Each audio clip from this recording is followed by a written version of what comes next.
You're listening to an Airwave Media podcast. This episode is brought to you by Pepsi Wild Cherry. Pepsi Wild Cherry is bursting with delicious cherry flavor and a sweet, crisp taste that gives you more to go wild for. Getting wild may look different these days, but whether it's opting for a solo Friday binge watch or a big night out, everyone can indulge in their wild side with Pepsi Wild Cherry. Also available in Zero Sugar. So grab a Pepsi Wild Cherry and get wild. Pulling up to Mickey D's just for drinks? Oh yeah, that's me. Nothing extra, just perfection and a straw. Coming in hot for the coldest cups on the block. Because there are drinks. Then there are drinks from McDonald's. Mix things up with any size lemonade or sweet tea for $1.49. Perfect with our classic fries. Price and participation may vary. Cannot be combined with any other offer. Ba-da-ba-ba-ba. Recorded in Chicago, Illinois, with your hosts, Ken, Matt, Neil, and Jeff. This is Triviality.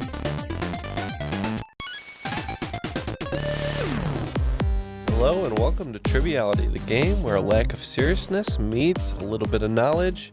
My name is Ken. I'm back in the studio with Jeff and Neil. Boys, how you doing?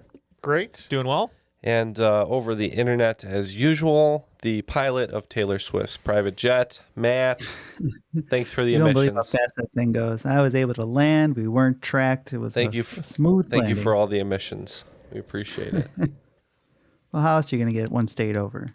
Well, we're very happy, Matt, that you were able to bring Taylor Swift to the Super Bowl. So we'll see how that game goes today. I think the Detroit Lions are going to pull it out. Matt, what do you think? You mean last month? Yeah. Last month? Yeah. My money's on the Ravens. Yeah. Speaking of some pretty exciting contenders like the Chiefs and the 49ers, we have some great guests with us today. First, we'd like to welcome back our host for today. He's hosted on an episode before with his trusty Humphrey Bogart stand-up behind him, which we really appreciate. Oakland 5 supporter on Patreon from Dallas, Texas, Nathan Charnock. How are you, Nathan? I'm doing great. Just happy to be here again. And it's nice and rainy and dreary outside, so this is something fun. And we know you were performing music last night and battling, with your throat from all the singing. So we appreciate your tough attitude getting through this recording today. Oh, it's good to be here, and I am tan rested and ready. Nice. Well, awesome. Well, we appreciate you bringing the rain too. It gives it a nice film noir vibe for today, and we thank you for wearing a fedora to the proceedings. But not wearing a fedora, wearing a baseball cap here is a guest we're excited to have on, always present on the Discord, which we appreciate, always interacting with all of our other listeners. Another Oakland 5 supporter on Patreon, coming to us from Virginia Beach, DJ Carlile. How are you, DJ? Hey, I'm doing great. Thanks for having me. Of course. So happy to have you here. Tell us a little bit about yourself. I'm a father of 5. I run a vending route at a shipyard down here. I listen to a lot of podcasts, and you guys are way up there. I think I was in the 0.1% of your listeners for the year last year, and I just started in September. Wow. Well, thank you. Thanks for catching. Wow. 0.1% of listeners, 100% in our hearts. We appreciate it. Wow. Thank you. You're going to be playing today, DJ, and I think you're going to be partnering with Matt, but Ken and Jeff are going to be partnering together, and you came up with the team name first. So what is your team name today? So we had some classic Chicago bone and beef for lunch today, and Jeff likes his nice and soggy, so we're going to be wet beef. Wet beef sounds just like something Jeff would like. And DJ, they call it dipped. The old dipped. Yeah, they're the soggy beef boys over there. And DJ, what's your team name? We're going to go with the dry pork, just to balance it out a little bit. Yeah, the age-old question. Do you want it dry or do you want it wet? So this is what it's going to be decided today. So is that the age-old I think it is. question? That's what's etched on the stones. The dawn of man. That's the first thing written on the caves by the cavemen is dry or wet. But it's going to be these two teams together. And if anyone knows anything about audio, when you have certain filters on the audio, you can have a wet or a dry. So we're going to have Darren decide for us. The rules of the game are simple. 20 questions split into 2 rounds worth 10 points apiece. At halftime, there'll be a special swing round designed by this week's host. After regulation, players will enter the final round with the points that they've accumulated and will have a chance to wager 0 to 30 points on 5 categorized questions. At the end of the game, someone will be named the cream of the crop. The cream will rise at the top. Oh, yeah. And with that, we have the rules for the game. So I think we're ready to rock.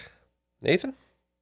All right, let's get this started. So this is not really themed, but as you may notice as we go through this, all of the categories have something in common. This is mostly just a way for me to focus on writing the game. It just kind of helped it all come together. So we'll get started off with round 1, question 1, and it's Boxcar Racer. My dad once gave me a signed photograph of Bob Beyoncer, who is a famous race car driver from a famous race car driving family. And I think my granddad once said that he was a distant cousin of mine. And he set a world record at the Bonneville Salt Flats in Utah. What kind of world records is Bonneville most closely associated with? All right, we are locked in. All right. So, DJ, what kind of records are we setting out in the well, I'm thinking it's the Flats? land speed record, I'm assuming. Yeah, I think that's where they do like those funny cars with the parachutes on them. I've seen or whatever. them in the desert doing those. I'm assuming that's what it is. Yeah, something. Yeah. They're doing something out there. Land speed record sounds good. I think we're okay to lock that in. And we agree with you. That's the land speed record. That is correct. That is where they take cars. They do rocket-powered cars and traditional motor for the records, and they go very, very fast. Nice. Because there's nothing there to hit. Because I'm pretty sure hitting anything in a car that's going 500 miles an hour is probably bad. It's not going to be great. That's for sure. It's going to ruin your day. Not like the Chicago potholes. That would be bad, probably, at 500 miles an hour. And this is the record. Actually, the faster you go over the hold on. Nobody take my word for this. Don't sue me. I think the faster you go over the pothole, the less damage will be done, right? No. No, that's true. That's the triviality guarantee. There's a formula. It's proportional to the speed and the size of the pothole. All right. There you go. It's mathematical. But if you're going size of your tires, it's a whole thing. All right, so the second question on here, it's Motion City soundtrack. And The Indian Runner is a Springsteen song that was turned into a movie. And Blinded by the Light is a movie set to songs by The Boss. However, this film that I love has themes of fast cars, tough guys, and danger, just like a Springsteen song. But this 1984 Walter Hill film has nothing to do with the song from Darkness on the Edge of Town that it shares a title with. What movie or song am I talking about? Does that sound about right? Yeah. If you're telling me that's an early 80s film, I buy it. Let's see what Neil thinks. That's correct. Great. Oh, good for them. Yeah. Now, mind you, if he said it was incorrect, we still wouldn't change our answer. Correct. But Now I'm going to. This is what I have written down. So in case is that correct? He's got No. nothing. blank It's the same paper. thing. Let the record show that he has written nothing. I'm assuming this takes so place in we're Detroit. Yeah. Because Maybe. I the don't category was Rock City. know. It was Motion City soundtrack. Motion City. Oh, okay, maybe. Which is just the name of a band, but they're from Minnesota. That doesn't help Okay, though. well, never mind. 1984, Cars and Tough Guys. I can't think of any movie. It was a year before I was born, so I wasn't seeing I this was in the 7, cinema. so I wasn't watching it either. Yeah. Yeah, and I don't have the encyclopedic knowledge that Neil does. So I answered the question. we're Why skipping why over do it. I get 0 credit once again? This is more Ken erasure. But you did ask me if it was correct. So. Darkness on the outskirts of town. You want to just say the wrong side of the tracks or something? Wrong side of the tracks. There you go. All That right, sounds lock like it a in. Springsteen song. We're going with Streets on Fire. I think Willem Dafoe, right? Mm-hmm. That's correct. It's and Amy. Doesn't have Amy Madigan in it, and Rick Moranis. Yep, Diane Lane. Rick Moranis. Wow. Bill Paxton. Isn't Bill Paxton have a small role in that too? I think. Bill Paxton, yeah. Defoe, like you said, yep.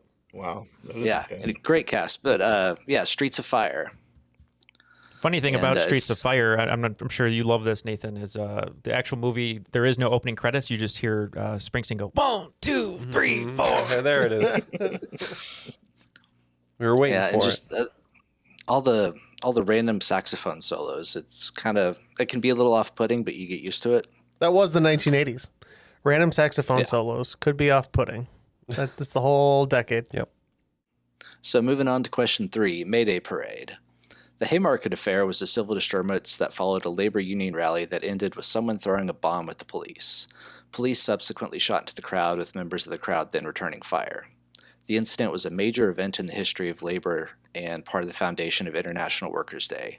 In what city did this incident occur? That was my gut. Yeah. Hey, we're locked in. So I don't know offhand. I know a lot of the initial labor things happened in Chicago. So that was my first guess. Did you have any thoughts? That's the first thing that came to my mind for no reason at all other than it sounded right. Yeah, they had some of the earliest and biggest unions when it came to labor. It has to be one of the big cities. Yeah. I would think. So, and I don't think it's New York. So Chicago's the next. Okay. Then we're going to go Chicago. We said Sweet Home Chicago. That's exactly right. Haymarket Square, still, you can go visit it and be like, wow, people throw bombs at cops here. That's a lot of places in Chicago. Bad. We have a bad enough reputation, unfounded anyways.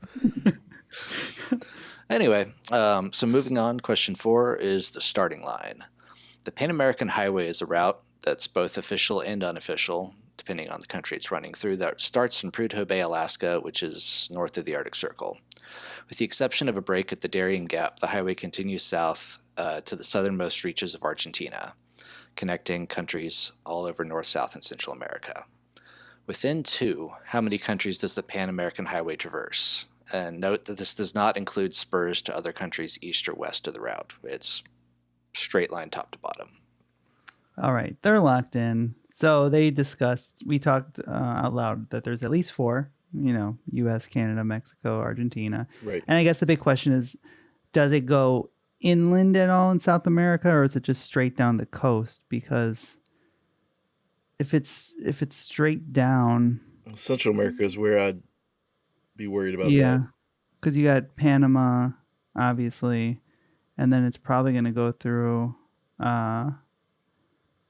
Guatemala, I think. I don't know. Do you have any? What's your initial thought? My initial thought was to add another 4 to the original 4. That gives you. I was around 9 or 10, so I think we'll go 9. 10. Well, 10 gets us between 8 and 12, which I think. Okay. I don't think it's less than 8. Okay, that's good then. Okay. I was think thinking we're 8. gonna. Yeah. Okay, and we'll set that as the bottom. Then we're gonna go with 10. And we're going with 12. All right, so one team is going to get this. It's actually 14. Barely. There's a lot of little countries in Central America that's where the numbers get boosted. Because it goes through the United States, Canada, back to the United States, then Mexico, Guatemala, El Salvador, Honduras, Nicaragua, Costa Rica, Panama. And there's the break at the Darien Gap. And it's Colombia, Ecuador, Peru, Chile, and Argentina. All right, so moving on to question 5 is the Wonder Years. Television families find their happy little television homes in many places, from real cities like San Francisco and Milwaukee to fictional locales such as Arlen, Texas, and Quahog, Rhode Island. On that subject, what is a quahog? And I hope I'm pronouncing that correctly. Yeah, I think you're right, and we're locked in. Oh. I think it's a clam. Yeah, I was gonna say, being Virginia Beach bound, I think you're familiar with these. These are big on the East Coast. It's either a clam or a fish. But and I think that the name of the bar is the something bearded clam. Yeah. Yeah. So I think we're good locking in with clam. Yep, we agree that it's a clam. It is a clam. They are apparently delicious. I've eaten a lot of clams. I don't know if any of them were quahogs.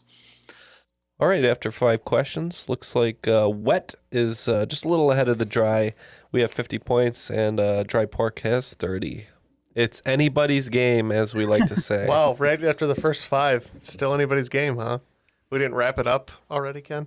You know what? I won't say it's anybody's game, but I will say anybody can win. You're pitching a perfect game, though. If it were 50-0, you'd be like, don't listen to the rest of this one. All right, so moving on to question 6, something corporate.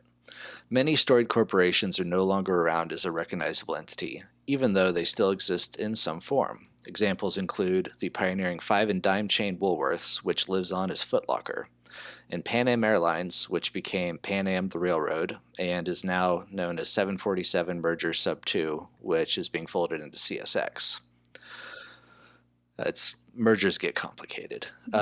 So now part of T-Mobile, Sprint traces its history back to the Brown Telephone Company and this railroad. As a hint, Sprint is an acronym. I got nothing. Nor do I. So I think we're going to go with the Johnson Railroad Company.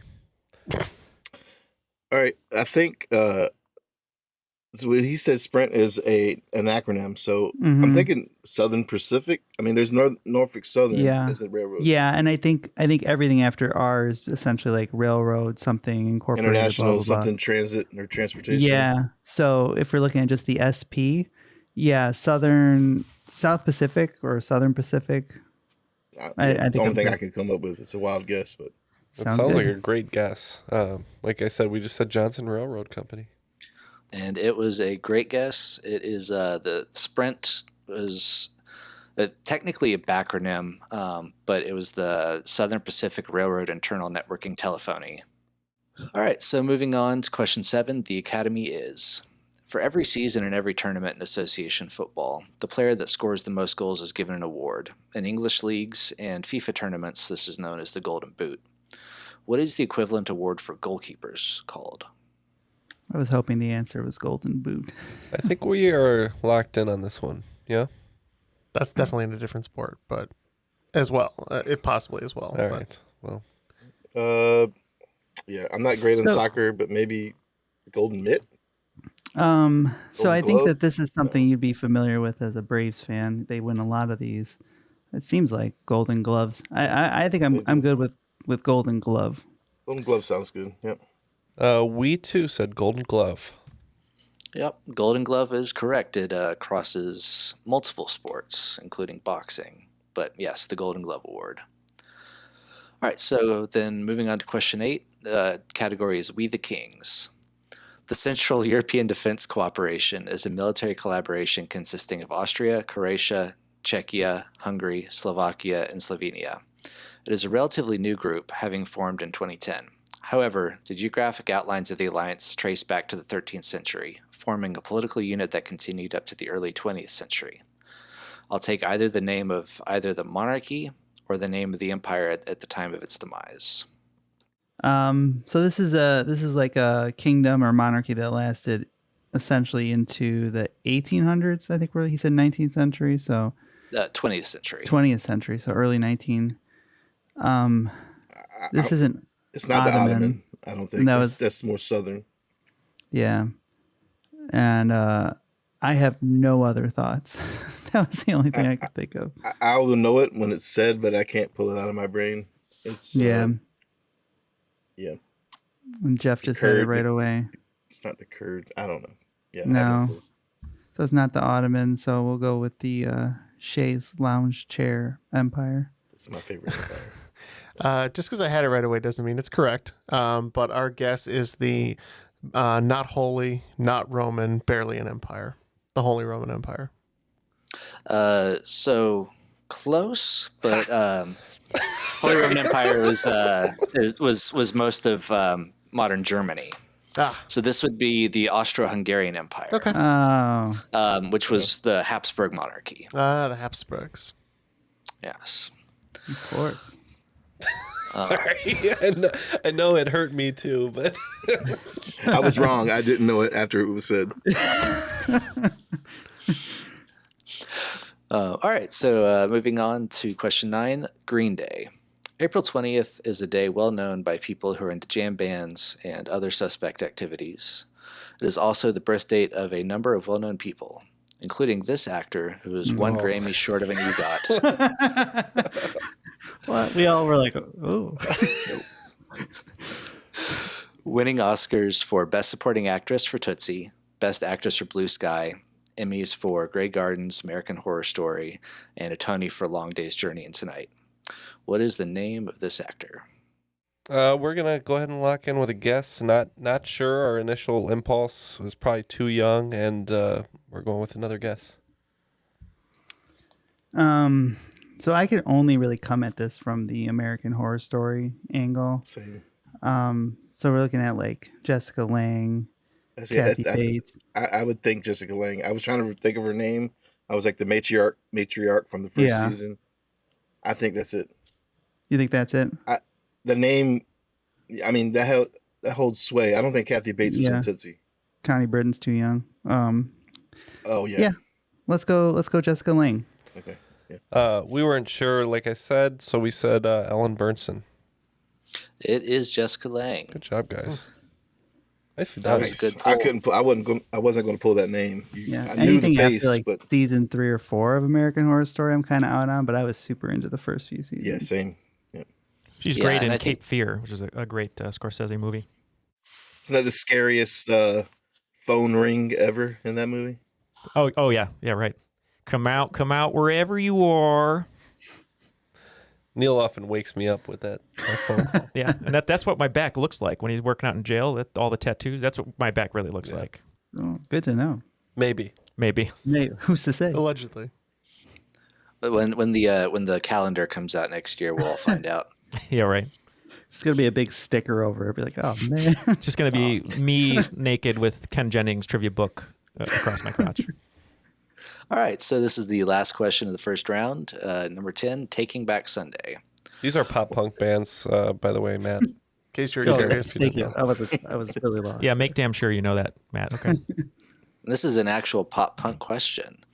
One of the defining features of Taking Back Sunday's sound has been two vocalists singing over and around each other like they're performing in Les Mis.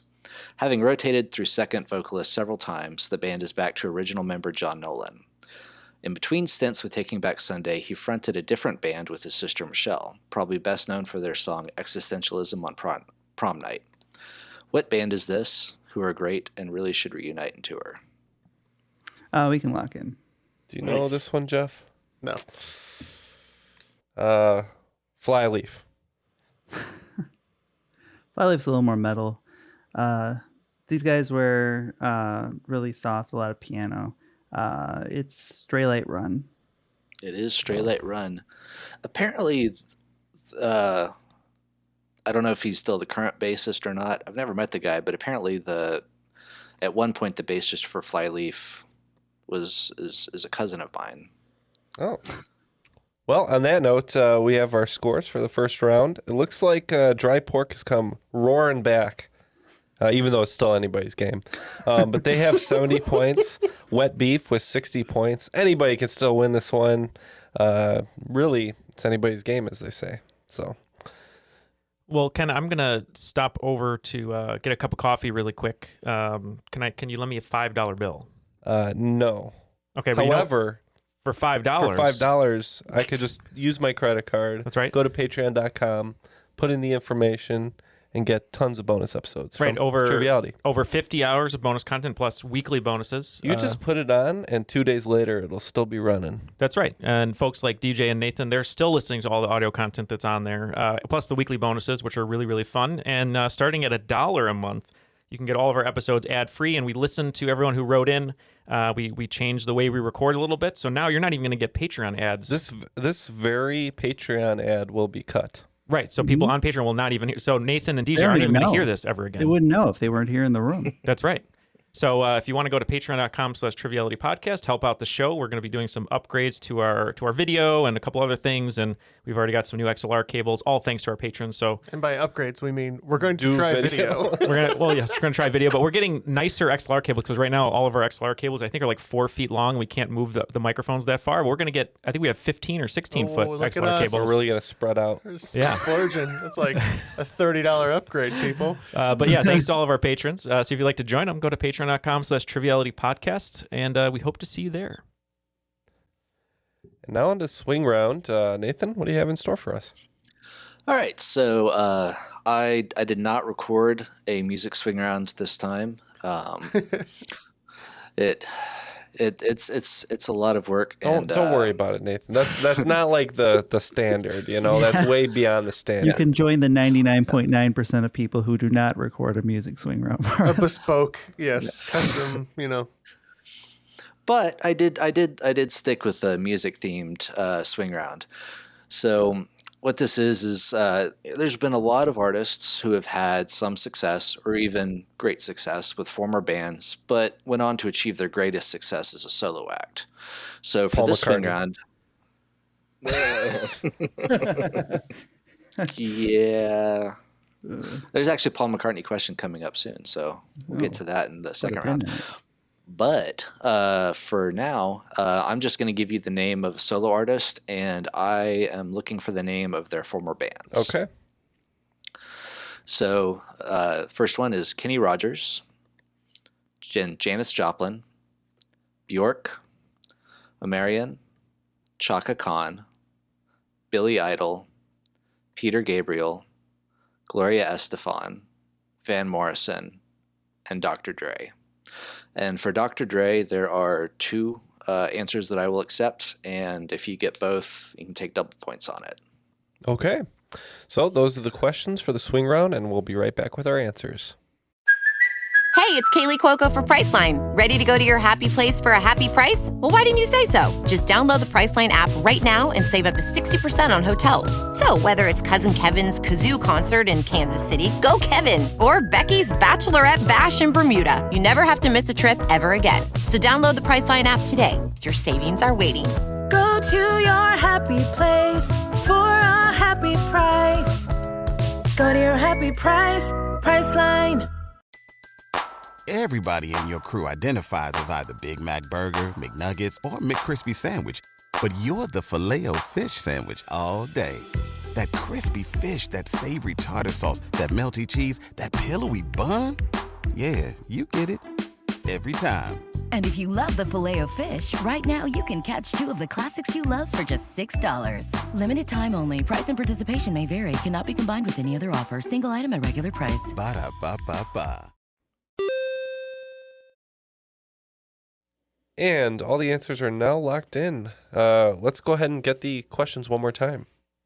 All right, so there are a lot of artists who have had some success with former bands, but achieved their greatest success as solo acts. And so this is looking at giving the names of the artists and trying to name the bands that they used to be in.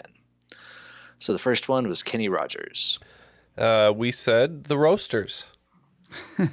We also kicked around Kenny Rogers Roasters. We had no idea. We ended up going with CCR, knowing it's 100% wrong.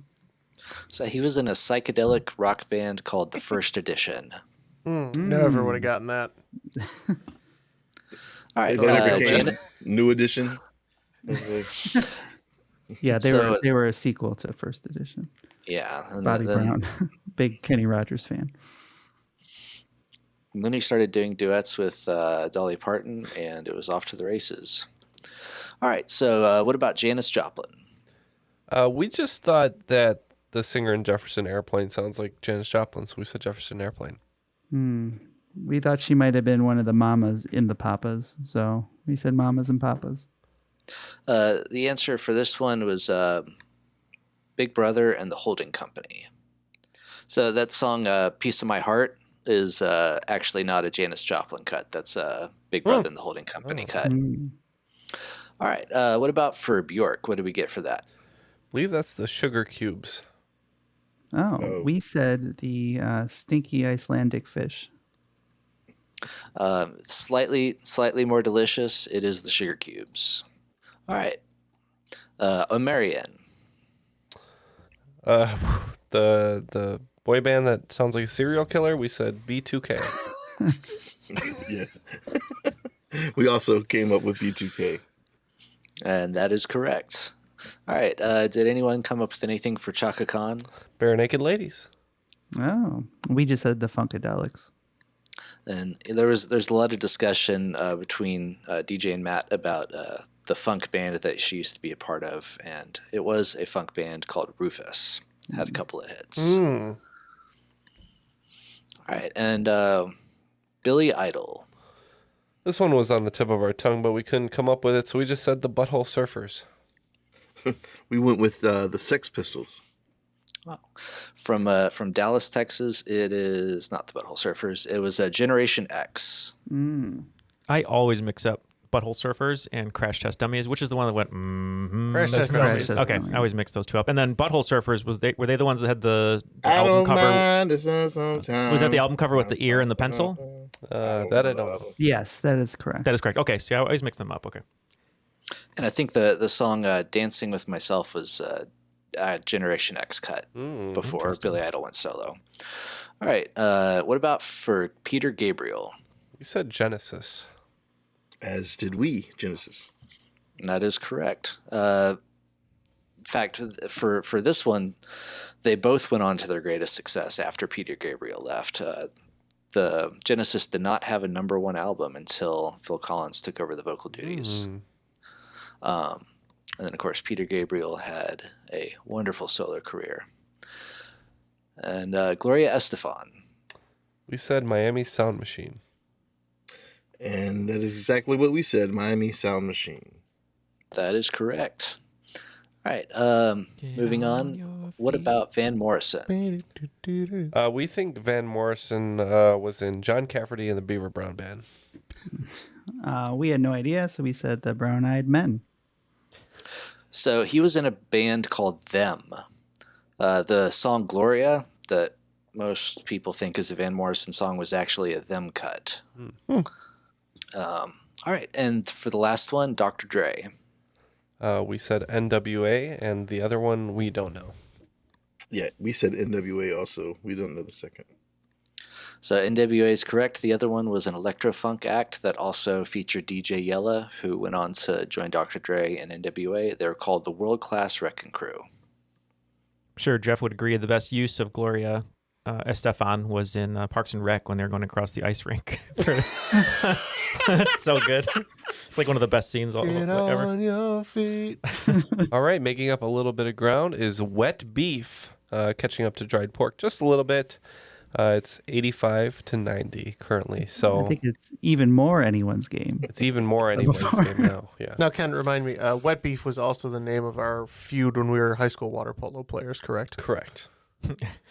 All right, so the first question in round 2 is Swing Swing. Why do we like him? He gets on base. Getting on base is the building block of successful baseball offense, and keeping players from getting on base is the metric that we judge pitchers by.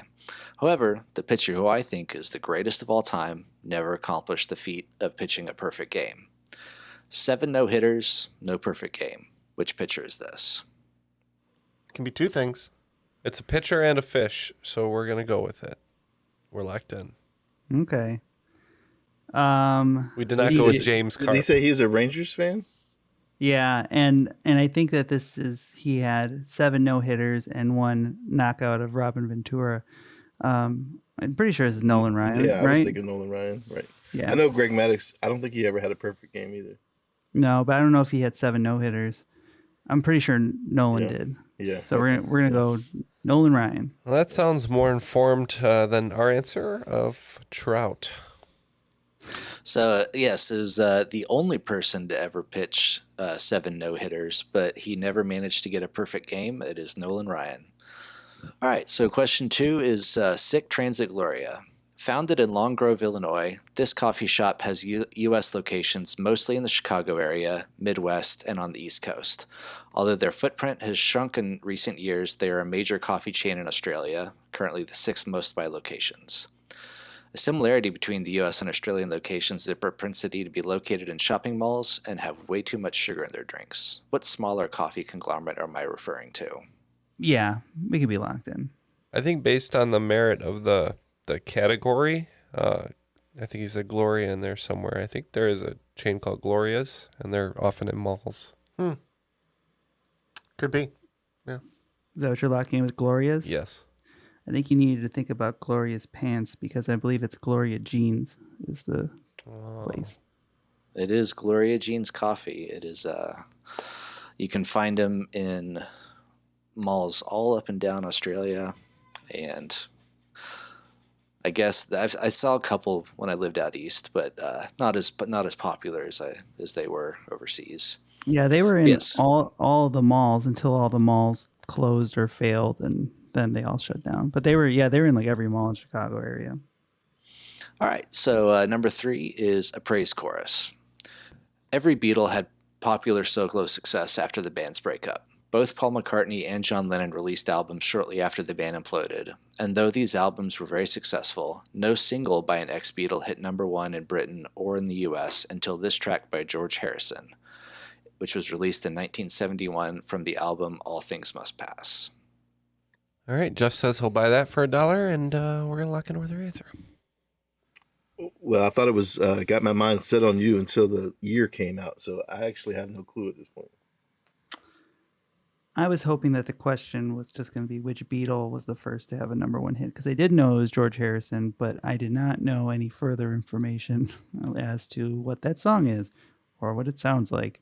And I could name you one George Harrison song. So you know that one. Got My Mind Set on You. But that was like 87, 84 maybe. That's one of the most 80s songs I've ever heard in my life. That's okay. The one that you said, the one that he sang, that's what we're Got My Mind Set on You. Yeah, that's what we'll say. All right. Well, the name of the album was pretty positive, and I think this is a pretty positive song, and we're going to say Here Comes the Sun. So Here Comes the Sun was a George Harrison track off of Abbey Road, I think. Okay. This song is My Sweet Lord. Hallelujah. Yep. The big Hare Krishna song. That was the first single by an ex-Beatle to go number 1. And all right, so moving on to question 4. I woke up in a car. If you were to drive the longest border between any 2 U.S. states at an average highway speed, it would take at least 10 hours to go across it. The lengths of this border are specified in court cases and agreements, but because part of the border is a river, I found a lot of different guesses as to what the exact measurement was. They're all pretty close, though. So what 2 states are these that share the longest border? And I'll give you 5 points for each correct state. So they're locked in. What really kind of threw me off was that there was a river involved, and that really threw me off. So now I'm not sure. I was thinking something with California first, but California, Nevada was my thought. Right? Yeah. It comes down and it. Right. I think. Is it Texas, Oklahoma? Oh, yeah, because then the river would be the Red River, right? And then you got the little panhandle over. Yeah. I like that. Let's go Texas and Oklahoma. We said the same thing. Yeah, Nathan's not far from that border, so hopefully that's the right answer. And that is correct, because you've got the Oklahoma Panhandle up on top, has to go all the way down the Texas Panhandle, and then all the way across the river to Louisiana and Arkansas. It is very long. So, yep, Texas and Oklahoma. All right, so the next one is So Long Astoria. Astoria, Queens. It's a pretty cool neighborhood. There's a lot of great Greek food, has the oldest beer hall in the city, and is the burial place of the father of ragtime, Scott Joplin. It's also the location of the American factory for a famed piano manufacturer founded in 1853 that has a near lock on the high-end piano market. What is this company? Not too far from this location is like one of the coolest museums, the Museum of the Moving Image, all about film history and cinema and everything. They have monthly exhibits, very cool ones. So, looks like Jeff has a line on piano, so we're locking in. All right, so we threw around a lot of piano names, and we worked our way to Steinman, and it might not be right, it might be close, but that's what we're locking in with. I think you had to take your thinking just a little ways further. Boo. You're close.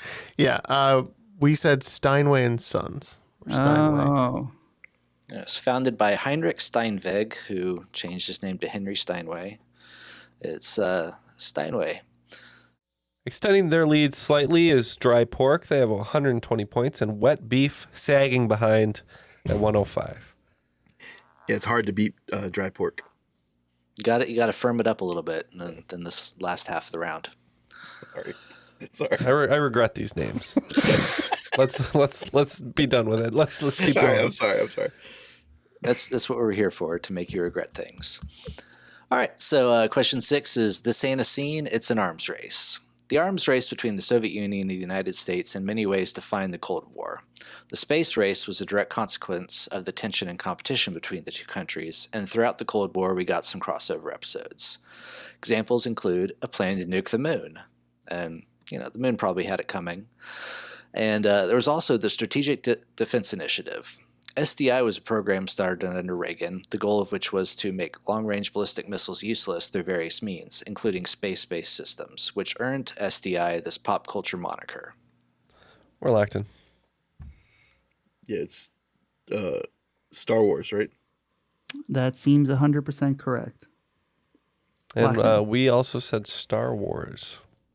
It is Star Wars. They wanted to figure out ways to use lasers from space to shoot down missiles. No, I am your Gipper.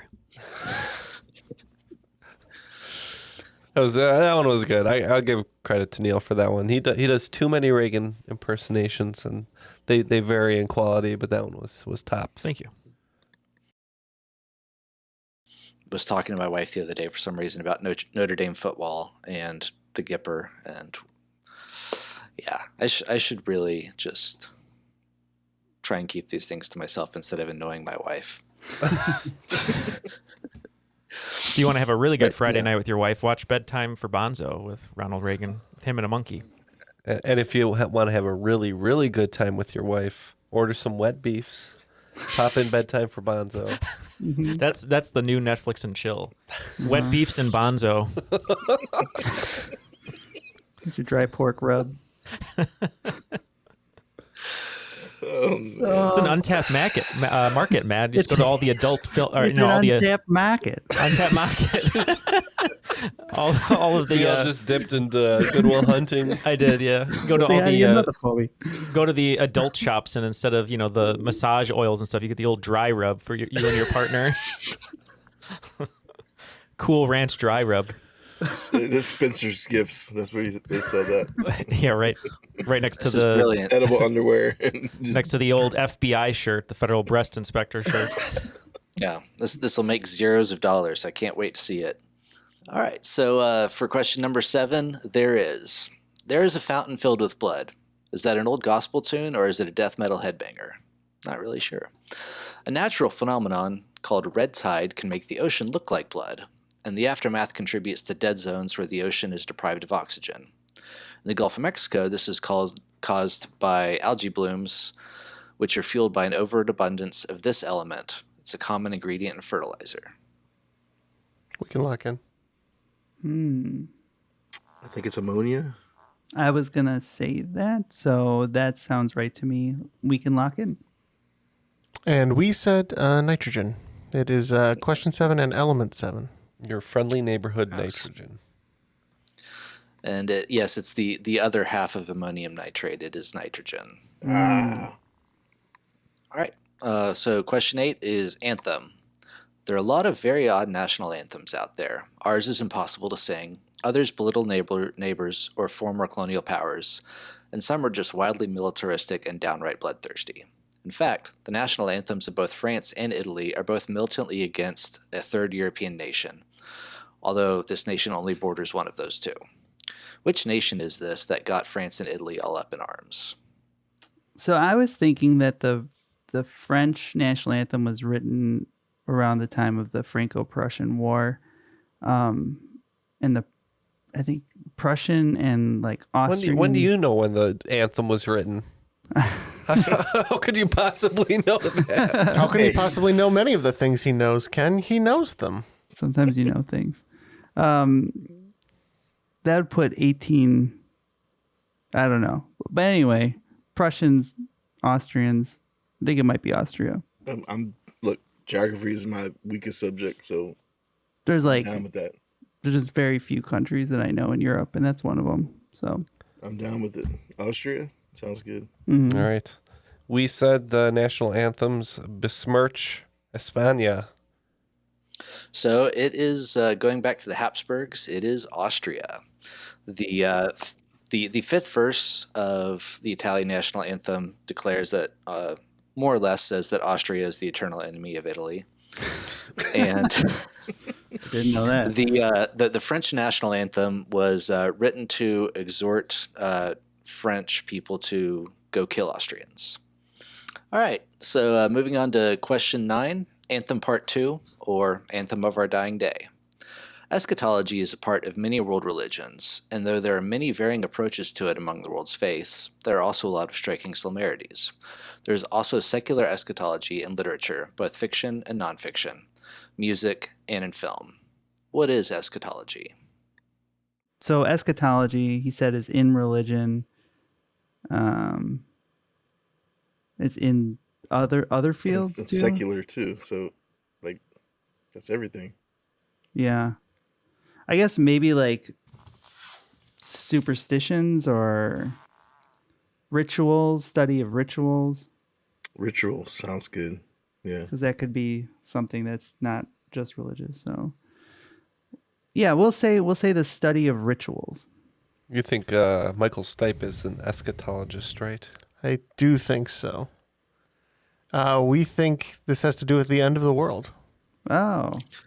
It does. The end of the world, or in some religions, the ending of this world and a beginning of a new one that is either going to be the exact same or completely different. I mean, there's a lot of different stuff in there. I'm a bit of an eschatologist myself. Armageddon, end times, lots and lots of movies and books deal with this. How the world will end. Is it going to be a population bomb, an actual bomb? Who knows?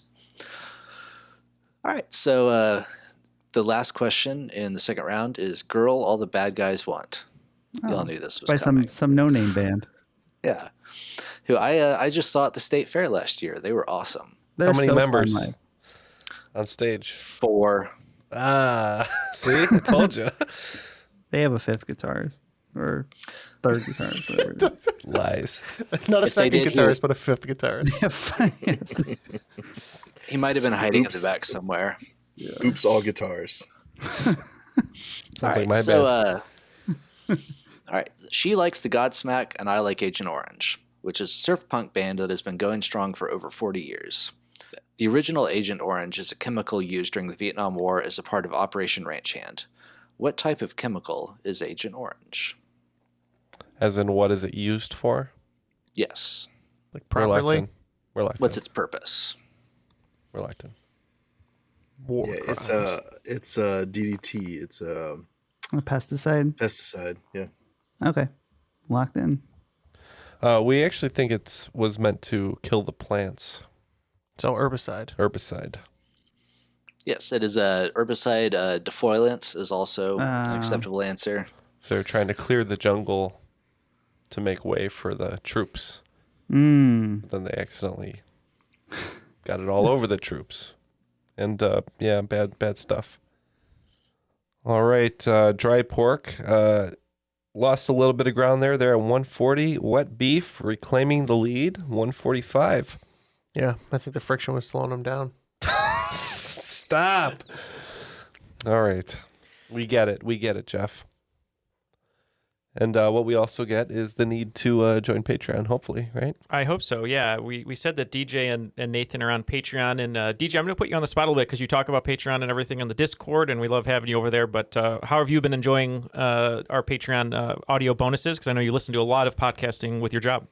Oh, I love it. It's and now that you've added the extra 2 a month, it's even better. Like I thought it was a great value before that, and now it's even better. I think, $5 is the least somebody could spend for that. It's a great value. Well, we appreciate it. We should get him on every episode. We should. That was a great pitch. And just like DJ said, actually, the reason we love it over here is we get a chance to actually write questions in our own styles. We've got some letters talking about how they like. Jeff did a woodworking episode that was his own style when we made fun of it, but we had fun with it.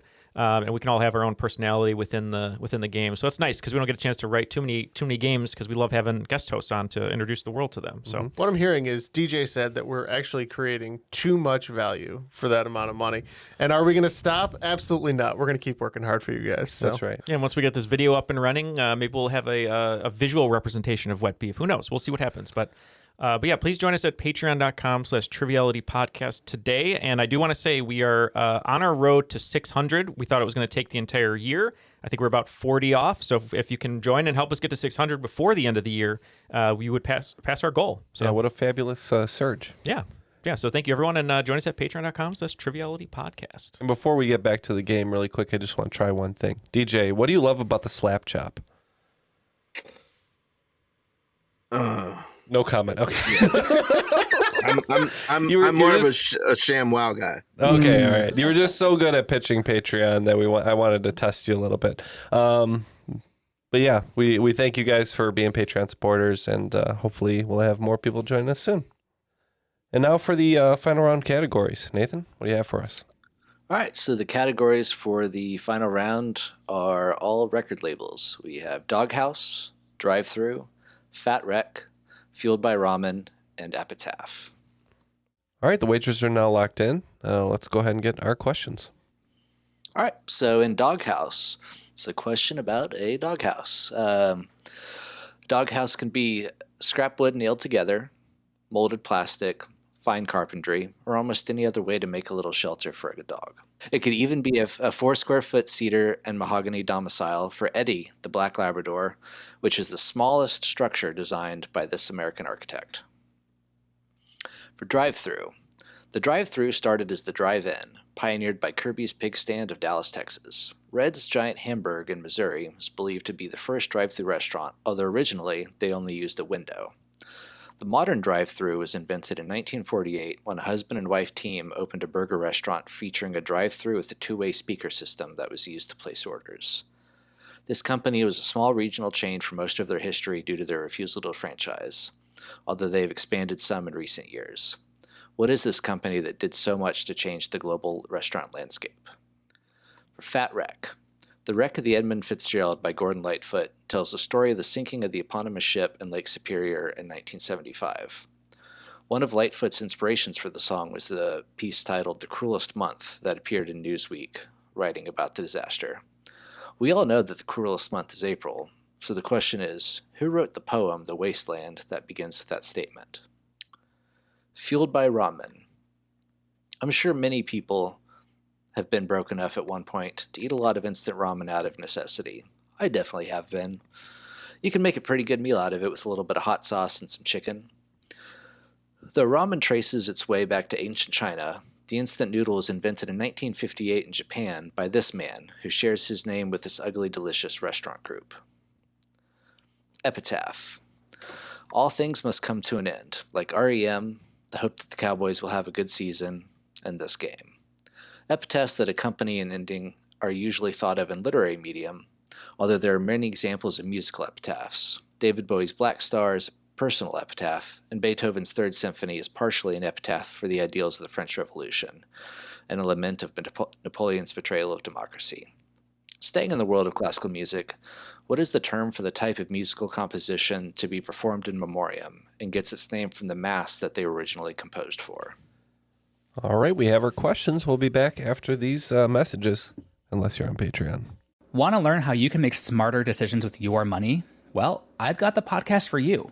I'm Sean Piles, and I host NerdWallet's Smart Money Podcast. On our show, we help listeners like you make the most of your finances. I sit down with NerdWallet's team of nerds, personal finance experts in credit cards, banking, investing, and more. We answer your real-world money questions and break down the latest personal finance news. The nerds will give you the clarity you need by cutting through the clutter and misinformation in today's world of personal finance. We don't promote get-rich-quick schemes or hype unrealistic side hustles. Instead, we offer practical knowledge that you can apply in your everyday life.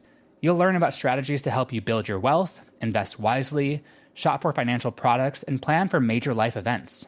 And you'll walk away with the confidence you need to ensure that your money is always working as hard as you are. So turn to the nerds to answer your real-world money questions and get insights that can help you make the smartest financial decisions for your life. Listen to NerdWallet's Smart Money Podcast wherever you get your podcasts. And we are back with our answers. Let's go ahead and get the premise of the question one more time, and we'll see who will be today's cream of the crop. All right, so the first one is doghouse. A doghouse can be scrap wood nailed together, molded plastic, fine carpentry, or any other way to make a shelter for your dog. Could even be a 4-square-foot cedar and mahogany domicile for Eddie the Black Labrador. This is the smallest structure designed by which architect? Oh boy, in the long list of architects that we know the names of, we came up with Frank Lloyd Wright. Yeah, that's exactly what we said. We almost went I am pay for a second, but I think Mr. Wright got it. We wagered 30. And we wagered 25 on that one because, as you know, I hate dog questions. 30 because I can't get them. The answer is Frank Lloyd Wright. It's a funny story that he was designing this kid's parents' house, and the kid wrote a letter to Frank Lloyd Wright asking for a doghouse. And Frank Lloyd Wright said, "No, I'm busy. Ask me next year." And he asked him next year, and he sent him a doghouse. Nice. Just, mail your heroes. Maybe you'll get what you want. Did the doghouse have a falling waterfall in it? No, but it did. If you look at a picture of the doghouse, it's very much of his early prairie aesthetic. It has the straight lines, slightly overhanging roof. Looks very Frank Lloyd Wright. It's a very beautiful doghouse. All right, so the next one is drive-through. The drive-through started as the drive-in, pioneered by Kirby's Pig Stand of Dallas, Texas. Red's Giant Hamburg is believed to be the first drive-through restaurant, although originally it only used a drive-up window. The modern drive-in was invented in 1948 when a husband and wife team opened a burger restaurant featuring a drive-through with a two-way speaker system to place orders. What is this company that did so much to change the global restaurant landscape? Ken and I debated this one quite a bit. I didn't debate. I was like, I don't know. You debated with yourself for a long time. Well, 30 points, though, on the line. Yeah. I don't know which side I came down on. I don't know if I'm a master of debate, but we said In-N-Out. We wagered 30, and we figured you used to drive in. Now they want you to go out, so we said In-N-Out. And you wagered on the right side. It is In-N-Out Burger. Good job, Jeff. All right. So the next one is Fat Wreck. The Wreck of the Edmund Fitzgerald by Gordon Lightfoot tells the story of the sinking of the eponymous ship on Lake Superior in 1975. One of Lightfoot's inspirations for the song was the piece titled The Cruelest Month that appeared in Newsweek about the wreck. We all know that the cruelest month is April, so who wrote the poem The Wasteland that begins with that statement? For another 30 points, we said T.S. Eliot.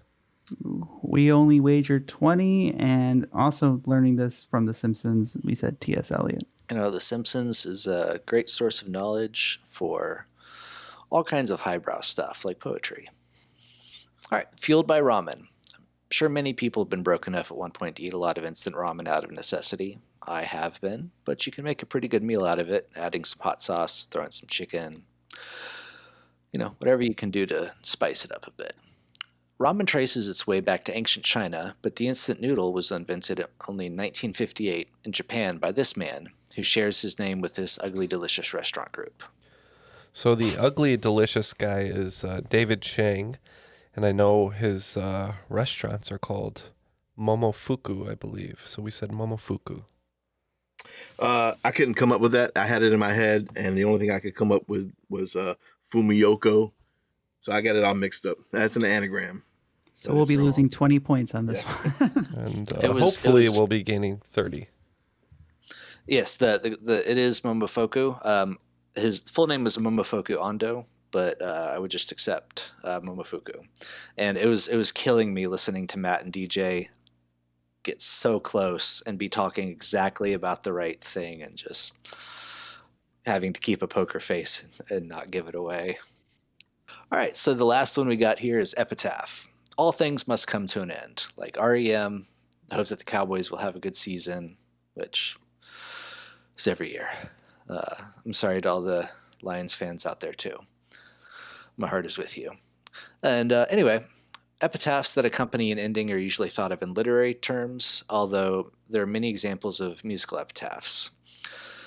So In the world of classical music, what is the term for the type of musical composition that is to be performed in memoriam, and it gets its name from the type of mass that they were originally composed for?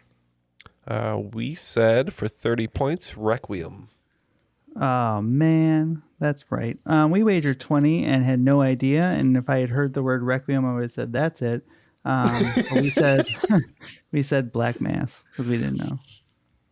Yes, it is a Requiem. All right, well, the scores for the game have been tabulated. Dry Pork picking up 40 points in the final, and they ended with 180, but sopping up all those extra points, doubling their score. Wet Beef with 290. We are today's cream of the crop. Going of the crop. Yep, and Dry Pork, you can beat it. Please. Please, Jeff. Gingerly.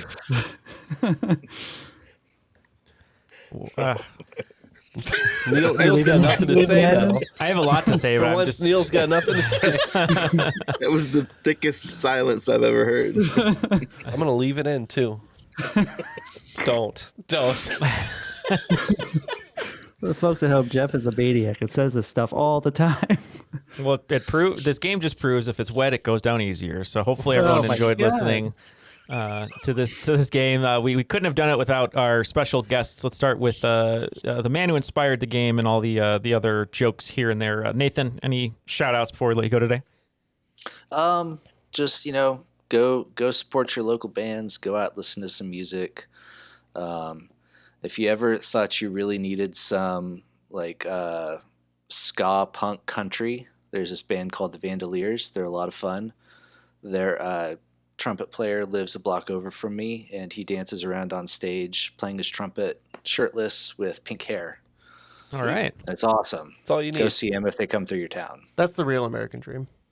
Maybe he'll be in a new version of the Lost Boys and take over for the saxophone man. We can only hope. Well, thank you, Nathan, for the game, as always. And DJ, I know it was your first time here. Hope you had a good time. We enjoyed playing with you and hanging out with you. Any shout-outs before we let you go? I'll just shout out my kids and my wife, especially my daughter, who let me use her setup here to record. And I agree. Go support your local bands. It's always a favorite thing for me to do. Ska punk country is right in my wheelhouse, too. So I'm going to check those guys out.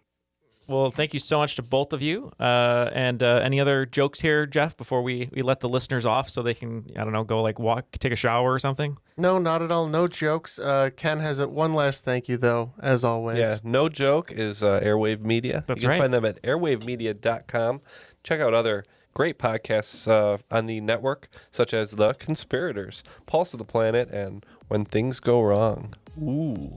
Amazing. Well, yeah, thank you to them, and thank you to everyone listening. For Matt, DJ, Nathan, Jeff, Ken, my name is Neil, and that was another episode of Triviality. Wet Beef.